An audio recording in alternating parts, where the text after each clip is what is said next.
Dear students of class 6th, I am continuing my lecture on your chapter number 8, body movements. How do muscle move the bones? हमारी muscles कैसे bone को move कराती हैं? Bones can not move on their own. Bones अपने आप move नहीं कर सकते. These are the muscles attached to the joints that make them move. ये मसल्स होती हैं जो जॉइंट्स पे अटैच होती हैं. ठीक है, these are the muscle attach to the joints that make them move. Bones अपने आप में अकेले मूव नहीं कर सकती, वो मसल्स की हेल्प से मूव करती हैं. Almost half the body's weight is muscle. हमारी बॉडी का आधा वेट जो है हमारी मसल का वेट है. Muscles are speculated to get shorter और contract on receiving the signals from the brain. हमारी मसल्स जो होती हैं वो शॉर्टन हो जाती हैं या फिर कॉन्ट्रैक्ट कर जाती हैं जब उन्हें सिग्नल ब्रेन से मिलता है तो. ठीक है, ब्रेन सिग्नल देता है टू गेट देम कॉन्ट्रैक्ट और to get them shorten.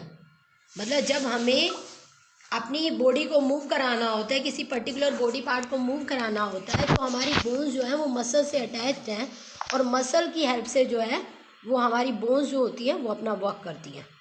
Muscles जो होती हैं वो कॉन्ट्रैक्ट या रिलैक्स करती हैं डिपेंडिंग अपॉन हमने कैसे काम कराना है अपने हैंड से, लेग से, किसी भी बॉडी पार्ट से. तो वो मसल्स जो होती हैं वो कॉन्ट्रैक्ट या रिलैक्स करती हैं. कॉन्ट्रैक्ट और शॉर्टर होना एक ही बात होती है. ठीक है, कॉन्ट्रैक्ट मतलब किसी चीज़ को सिकोड़ लेना, उसे शॉर्टन कर देना. रिलैक्स मतलब उसे लेंथन कर देना. Muscles are elastic bundle-like structures attached to the bones by the fibers called tendons. By the tough fibers known as tendons. देखो मसल्स जो है आपकी इलास्टिक बंडल हैं. इलास्टिक बंडल, इलास्टिक किसे बोलते हैं? जो जिसमें खिंचाव हो, जो खींचने पर भी ना टूटे. ठीक है, ब्रेकअप ना हो, वो आपका इलास्टिक बंडल है. ठीक है, muscles are the elastic bundle like structures जो बोन से अटैच होते हैं. ठीक है, बाय द टफ फाइबर. ठीक है, by the tough fibres called tendons. ठीक है, तो मसल्स जो हैं आपके, muscles are the elastic bundle like structure attach to the bones by tough fibres called tendons. तो आपके मसल्स जो है वो इलास्टिक बंडल हैं. ठीक है, इलास्टिक बंडल हैं जो कि टेंडन्स की हेल्प से बोन से अटैच्ड है. ठीक, अब you can feel your muscles. Make a first with one hand and bend your arm at the elbow. सबसे पहले क्या करना है आपने? Make a fist. आपने एक फिस्ट बनानी है, मुट्ठी बनानी है with one hand and bend your arm at the elbow. और अपनी आर्म को बेंड करना है at the elbow. Touch your upper arm with the other hand. The swollen reason inside your arm is the muscle. देखो सबसे पहले तो देखो मसल जो है वो बोन से कैसे अटैच्ड है. मसल बोन से अटैच्ड है बाय द इलास्टिक स्ट्रक्चर. ठीक है, बोन्स और मसल के बीच में इलास्टिक स्ट्रक्चर काम कर रहा है जिसे हम बोलते हैं टेंडन. अब अगर आप मसल को फील करना चाहते हो तो आपने क्या करना है? Make a fist. मुट्ठी बना लो. ठीक है, विद वन हैंड, एक हाथ की मुट्ठी बना लो और अपनी आर्म को बेंड कर दो एट द एल्बो.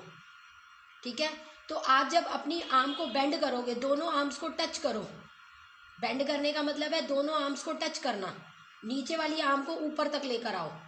ठीक है, एल्बो पे उसे बेंड कर दो. अब दूसरे हाथ से अपर आर्म को टच करो. तो दूसरे हाथ से जब आप अपर, उस जिसको आपने बेंड किया हुआ है ना, उसकी अपर आर्म को जब आप टच करोगे दूसरे हाथ से, तो आपको एक स्वोलन रीजन फील होगा. ये स्वोलन रीजन ही आपका क्या है? मसल है. The muscle bolt due to contraction.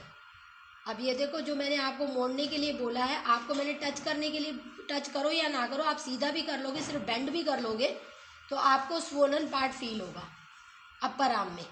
ये स्वोलन पार्ट क्या है? आपका मसल है. आपकी मसल कॉन्ट्रैक्ट कर गई है. ठीक है, if you bring your arm in normal position, हाथ को फिर से, बाजू को फिर से सीधा कर दो, आर्म को फिर से सीधा कर लो, अब आपकी मसल रिलैक्स कर जाएगी। तो this is the contraction and relaxation of muscles which help the bone to move. ठीक है, ये मसल की कॉन्ट्रैक्शन और रिलैक्सेशन की वजह से ही आपकी बोन्स जो होती हैं वो मूव करती हैं, और बोन्स और मसल के बीच में जो इलास्टिक स्ट्रक्चर काम कर रहा है that is tendon. Muscles work in pair, muscle pair में काम करते हैं। अगर एक मसल कॉन्ट्रैक्ट करेगी, ठीक है, the bone is pulled in that direction. जो मसल आपकी कॉन्ट्रैक्ट करेगी तो उसकी बोन जो होगी वो आपकी पुल्ड हो जाएगी इन दैट डायरेक्शन।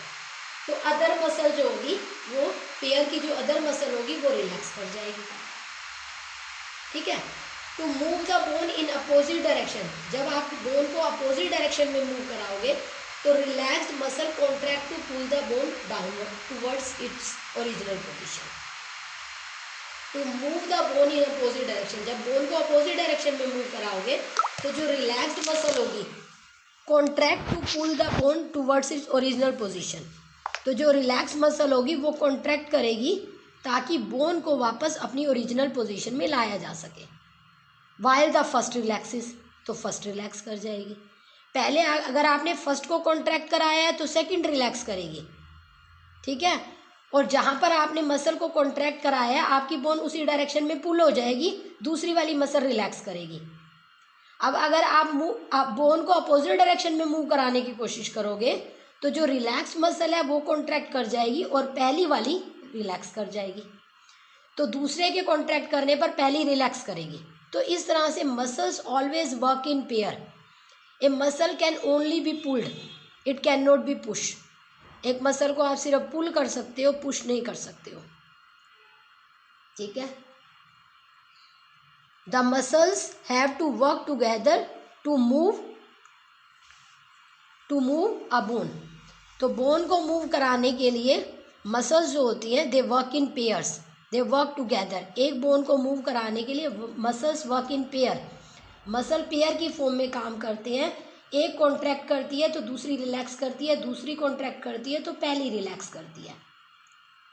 तो इस तरह से they always work in pair. जैसे आपने हैंड को बेंड किया, ठीक है, तो आपकी मसल एक कॉन्ट्रैक्ट कर रही है तो दूसरी रिलैक्स कर रही है, और जब आपने हैंड को सीधा किया तो इस तरह से फिर जो रिलैक्स कर रही थी वो कॉन्ट्रैक्ट करेगी, जो कॉन्ट्रैक्ट कर रही थी वो रिलैक्स करेगी। तो इस तरह से बोन को अपोजिट डायरेक्शन में मूव कराने पर उनकी मसल्स की कॉन्ट्रैक्शन और रिलैक्सेशन उसी के अकॉर्डिंग हो जाएगी। और muscles always work in pair and muscles always can be pulled, it can not be pushed. इनको हम पुल कर सकते हैं, पुश नहीं कर सकते। For example, the movement of the arm at the elbow joint is controlled by two muscles, biceps and triceps. अब elbow joint पे आपकी आर्म की मूवमेंट जो है वो दो मसल्स ने कंट्रोल की हुई है, एक बाइसेप ने, एक ट्राइसेप ने। जब आर्म को मूव अप करोगे तो बाइसेप कॉन्ट्रैक्ट करेगा और शॉर्टन हो जाएगा, जबकि ट्राइसेप एक्सपेंड कर जाएगा। और जब आप आर्म को सीधा करोगे, स्ट्रेटन करोगे, एक्सटेंड करोगे तो ट्राइसेप कॉन्ट्रैक्ट कर जाएगा और बाइसेप एक्सपेंड कर जाएगा। ठीक है, there are two muscles which are acting in the arm, bicep and tricep. Arm को मूव अप ऊपर की तरफ उठाते वक्त, जब जैसे अभी स्लाइड की फोटो में दिखाया था, बाइसेप कॉन्ट्रैक्ट करती है और ट्राइसेप रिलैक्स करती है, एक्सपेंड करती है। रिलैक्स होना मतलब एक्सपेंड करना। और जब आर्म को फिर से वापस स्ट्रेटन कर दोगे, सीधा कर दोगे, तो ट्राइसेप कॉन्ट्रैक्ट कर जाएगी और बाइसेप एक्सपेंड कर जाएगी। तो in this way the muscles always work in pair. Muscles हमेशा पेयर की फॉर्म में काम करते हैं। एक के कॉन्ट्रैक्ट करने पर दूसरा रिलैक्स करता है और एक के रिलैक्स करने पर दूसरा कॉन्ट्रैक्ट करता है। Next topic is get of animals. The muscles and bone always required for movement. Muscle और बोन्स की हेल्प से ही मूवमेंट होती है। बोन अकेले मूवमेंट कोज नहीं करते, अभी बताया था। और muscles and bones always required for movement. क्या सिर्फ मसल्स और बोन्स की हेल्प से ही मूवमेंट होती है? How do other animals move? तो अदर एनिमल्स कैसे मूव करते हैं? Do all the animals have bones? क्या सब एनिमल्स में बोन्स होते हैं? Do all the animals have skeleton inside their body? क्या सब एनिमल्स की बॉडी में स्केलेटन होता है? तो इसको हम आज अभी रीड करेंगे, ठीक है। कि अगर सिर्फ मसल्स और बोन की तरफ की हेल्प से ही मूवमेंट होती है तो अदर एनिमल्स जिसके अंदर हमारा बोनी स्ट्रक्चर प्रेजेंट नहीं है, ठीक है, जिसमें इस टाइप का स्केलेटन प्रेजेंट नहीं है, तो वो कैसे मूव करते हैं। The skeleton inside the body is called endoskeleton. जो स्केलेटन बॉडी के अंदर प्रेजेंट होता है उसे एंडोस्केलेटन बोलते हैं। उसमें हमारा fish, amphibians, reptiles, birds and mammals they have endoskeleton. इन सब की बॉडी के अंदर एंडोस्केलेटन है, मतलब skeleton is present inside the body. इन सब बॉडी के अंदर स्केलेटन अंदर प्रेजेंट है, they are said to be endoskeleton. Organisms like insects, snail and crabs have skeleton outside the body. Such a skeleton is called exoskeleton. जिन organism के अंदर skeleton outside the body present हो, they are said to be endoskeletons. उनके skeleton को ही exoskeleton बोलते हैं। जिनका inside present होता है, अंदर प्रेजेंट होता है तो एंडो, बाहर प्रेजेंट होता है तो एक्सो। इस टाइप के स्केलेटन जो आउटसाइड द बॉडी प्रेजेंट हो, एक्सो। Different animal use different organ to move from one place to other. For example, birds fly, fish swim, snakes crawl. Let us know about the movement of some animals. अब अलग अलग animals जो हैं वो अपने अलग अलग ऑर्गन का इस्तेमाल करके मूवमेंट कोज करते हैं। जैसे बर्ड्स फ्लाई कर जाते हैं तो फिश स्विम करती हैं, स्नेक्स क्रॉल करते हैं। तो किस तरह से इनकी बॉडी के अंदर मूवमेंट होता है ये अब हम पढ़ेंगे। पहले है बर्ड्स का, how birds cause it's movement. Birds fly in the sky. आप डेली देखते हो कि बर्ड्स एयर के अंदर फ्लाई कर रही हैं, ठीक है। And walk on the ground, और ग्राउंड पे आप उनको वॉक करते हुए देखते हो, ठीक है। Some birds like ducks and swans also swim in water. अब कुछ बर्ड्स जैसे डक और स्वैन की बात करें तो ये वाटर में स्विम करते हैं। The birds can fly because their bodies are well suited for flying. अब जो बर्ड्स हमारी फ्लाई करती हैं वो फ्लाइंग के लिए सूटेड होती हैं। उनकी बॉडी उसी तरह से ही फ्रेम्ड है, गॉड गिफ्टेड है कि वो फ्लाई कर सकते हैं। उनकी जो बोन्स होती है they are hollow, their bones are hollow and light. उनकी जो बोन्स होती हैं वो होलो हैं, खोखली हैं और लाइट हैं, हल्की हैं, ठीक है। The bones of the hind limbs are typical for walking and perching. अब अगर हम उनकी आगे की लिम्स की बात करें, हिंड लिम्स की बात करें, तो उनकी जो बोन्स हैं वो इस तरह से बनी हुई हैं कि वॉक भी हो सकता है और पर्च भी हो सकता है। मतलब किसी भी चीज़ के ऊपर वो अपनी पकड़ बना लेते हैं। जैसे ब्रांच के ऊपर बैठना, ठीक है, तो पर्चिंग तो तभी हो पाएगी ना जब उनकी जो बोन्स होंगी, ठीक है, उनकी जो बोन्स होंगी, उनके जो हिंड लिम्स की बोन्स होंगी वो पर्चिंग में कैपेबल होंगे। तो बर्ड्स फ्लाई करते हैं एयर के अंदर, ग्राउंड पे वॉक करते हुए दिख जाते हैं। कुछ बर्ड्स हैं जो ऐसे हैं जो स्विम करते हैं। तो जो फ्लाई करते हैं उनकी बोन्स बिल्कुल होलो हैं, बिल्कुल लाइट है, जिसकी वजह से दे कैन फ्लाई।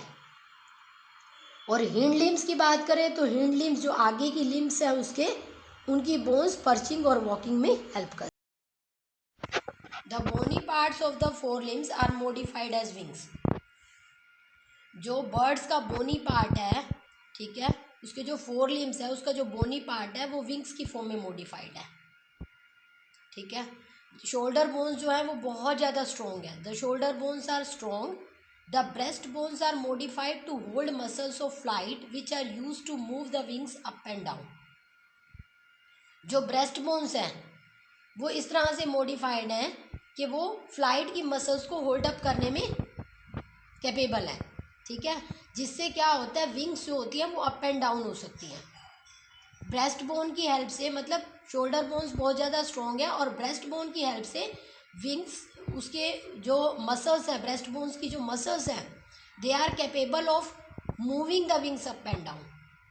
वो विंग्स की मसल्स को विंग्स को अप एंड डाउन करने में कैपेबल है, ठीक है। तो इस तरह से जो हमारे बर्ड्स हैं वो फ्लाई कैसे करते हैं, जब उनके विंग्स जो होते हैं अप एंड डाउन होते हैं तो उसकी ब्रेस्ट बोन्स जो हैं they have strong muscles to move the wings up and down and shoulder muscles are also strong, ठीक है। और bony part of fore limbs is modified as wings. तो इस तरह से देखो, आप स्लाइड की फ़ोटो में भी देखो कि आपको दिखाया हुआ है विंग्स को अप एंड डाउन करने के लिए उसकी ब्रेस्ट मसल्स यूज़ होंगी और breast muscles are strong enough. तो इस तरह से, और जो बोन्स है वो बिल्कुल होलो है और लाइट है, ठीक है, जिससे क्या होता है बॉडी एकदम हल्की हो जाती है और वो फ्लाई करने के कैपेबल है, ठीक है। उसके अलावा भी बताया था कि जो हिंड लिम्स की उसकी बोन्स हैं वो पर्चिंग और वॉकिंग में हेल्प करती हैं। जब ग्राउंड पे आते हैं तो या फिर किसी ट्री के ऊपर पर्च करते हैं तो उसके जो हिंड लिम्स के जो बोन्स हैं they are capable of perching, वो अपनी पकड़ बना लेते हैं ब्रांच के ऊपर। तो इस तरह से birds can fly and can walk on the ground and can perch on the branches of the trees.